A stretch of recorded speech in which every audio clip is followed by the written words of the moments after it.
के दर्शन करने का मुझे सौभाग्य मिला। इसके लिए मैं आपको और आपकी टीम को बहुत बहुत धन्यवाद और साधुवाद देना चाहता हूं। मित्रों, परम श्रद्धेय, क्योंकि कर्नाटक के तीर्थ स्थल उडुपी के कृष्ण मंदिर,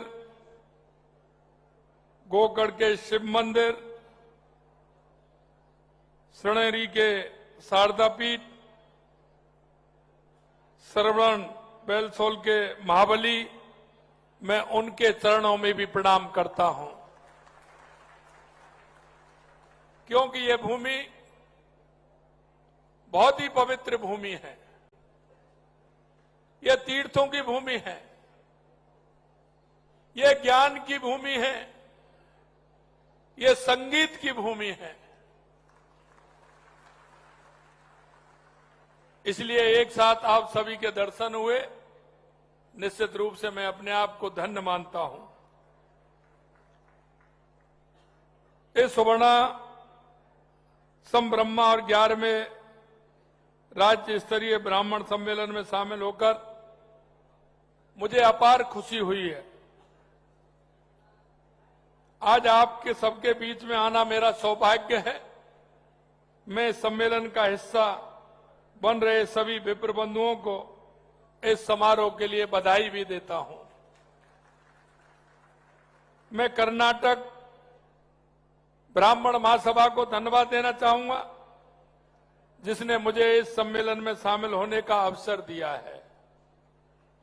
अखिल भारतीय कर्नाटक ब्राह्मण महासभा ने जिस व्यापक स्तर पर इस कार्यक्रम का आयोजन किया है और जिस तरह से विप्र बंधुओं को समाज उत्थान के लिए इस मंच पर एकजुट किया है, यह अत्यंत सराहनीय है।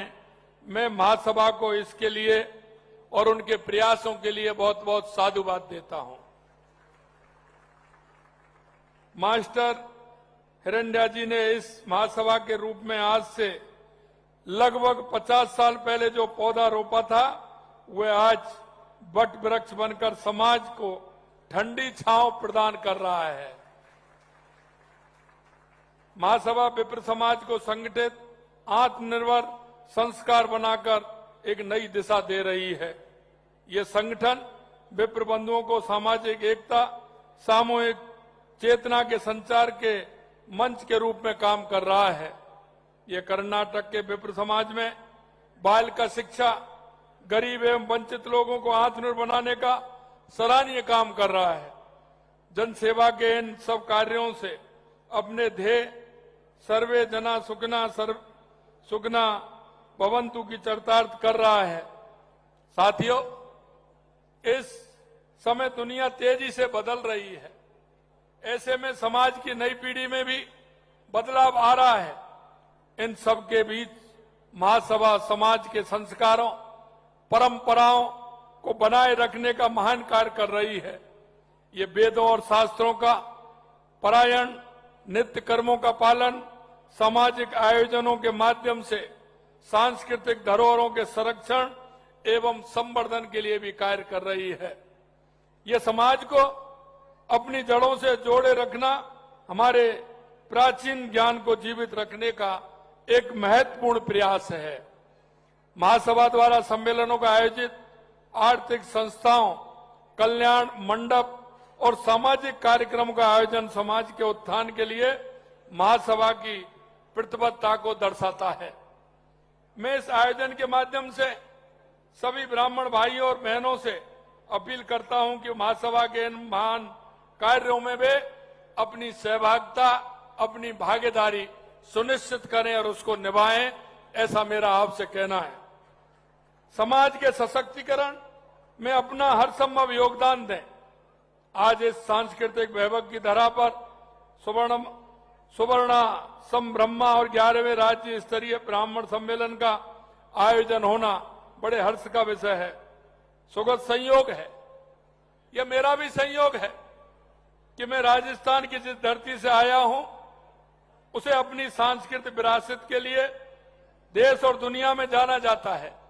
और आज मैं जिस कर्नाटक की धरती पर आया हूं, वह भी अपनी सांस्कृतिक विरासत के लिए विख्यात है, क्योंकि आपने देखा है कर्नाटक की इस धरा से भगवान विष्णु के छठे अवतार भगवान परशुराम का भी गहरा संबंध रहा है।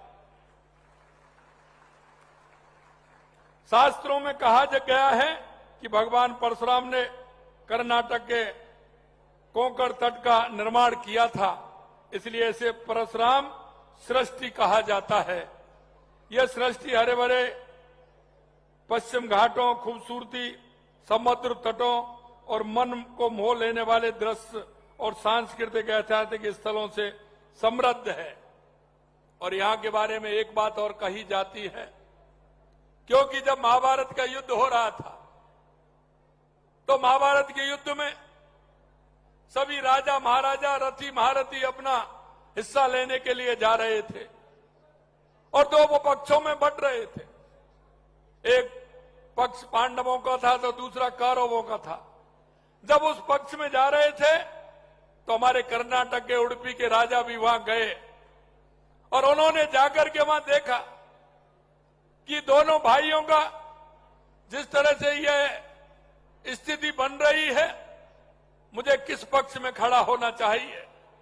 लेकिन मैं कहना चाहता हूं, उन्होंने भगवान कृष्ण से कहा कि महाराज इतनी बड़ी सेना, असंख्य सेना है, इस सेना की व्यवस्था कौन करेगा।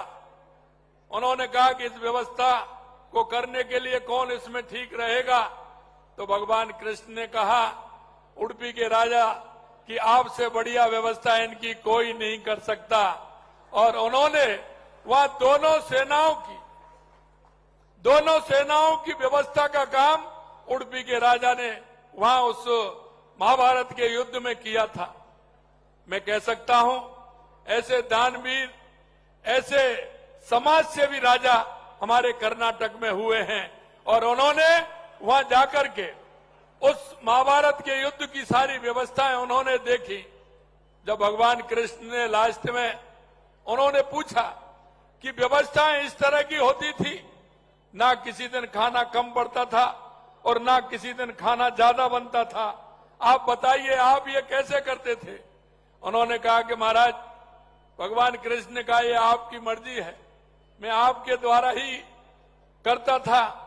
वो कैसे करते थे, तो उन्होंने कहा कि खाने के बाद जब मैं आपके शिविर में आता था तो मैं मूंगफली लेकर के आता था और आप जब उसमें से जितनी मूंगफली खा लेते थे मैं उतना ही खाना कम कर देता था। वो आपके आदेश से ही होता था। इतने विद्वान और इतने विचार वाले राजा हमारे इस कर्नाटक में हैं। मैं आपसे कहना चाहता हूं, ये धरती बहुत ही पवित्र धरती है, संदेश देने वाली धरती है, संगीत की विधा को आगे बढ़ाने वाली धरती है। मैं कहना चाहता हूं कि जिस तरह से इस राज्य का कर्नाटक संगीत पूरी दुनिया के शास्त्रीय संगीत में अपनी विशिष्ट पहचान रखता है। यह शहर सिलिकॉन वैली के रूप में आईटी और स्टार्टअप के मामले में दुनिया के प्रमुख केंद्रों को भी टक्कर दे रहा है। आज का ये अवसर हमारे लिए समाज की महान विभूतियों एवं उनके अनुकरणीय कार्यों को स्मरण करने का अवसर है। ये हमारे लिए हमारे समाज की समृद्धि और विरासत को याद करने, भविष्य की दिशा के बारे में विचार करने का अवसर है। ब्राह्मण समाज हमारी सामाजिक और सांस्कृतिक धारा को दिशा देने वाला महत्वपूर्ण स्तंभ है। हमारी महान परंपराएं, संस्कृति, शिक्षा के प्रति अडिग निष्ठा हमें समाज के विकास में महत्वपूर्ण योगदान देने के लिए प्रेरित करता है, क्योंकि हमारा आहार, हमारा व्यवहार, हमारा विचार, हमारी वाणी, इस सारी बातें निर्भर करती हैं। क्योंकि मित्रों, मैं कहना चाहता हूं, यह समाज वो समाज बैठा है जो पूरे राष्ट्र को दिशा देने का काम करता है। क्योंकि सभी लोग आपका अनुसरण करते हैं। आप जो करते हैं, समाज के अंदर यह विश्वास है कि जो आप कर रहे हैं वो सर्वश्रेष्ठ है, वो अच्छा है, इसलिए वो आपका अनुसरण करते हैं। मैं आपसे यही कहना चाहता हूं, क्योंकि समाज ने जब विश्वास किया है तो हमें वही करना चाहिए। हम राष्ट्र की मजबूती के लिए हमेशा से आगे रहे हैं। हमारा राष्ट्र कैसे मजबूत हो सकता है? हम समान विचार को लेकर के चलने वाले लोग हैं। सभी समाजों को रास्ता दिखाने वाले भी लोग हैं, तो उनको साथ लेकर के चलने वाले भी लोग हैं। और हमने हमेशा जो पिछड़ा है, जो अंतिम पायदान पर बैठा है, उसको सहारा दे करके साथ चलने की हमारी जो प्रवृत्ति है, इसी ने हमारे को मान और सम्मान देने का काम किया है।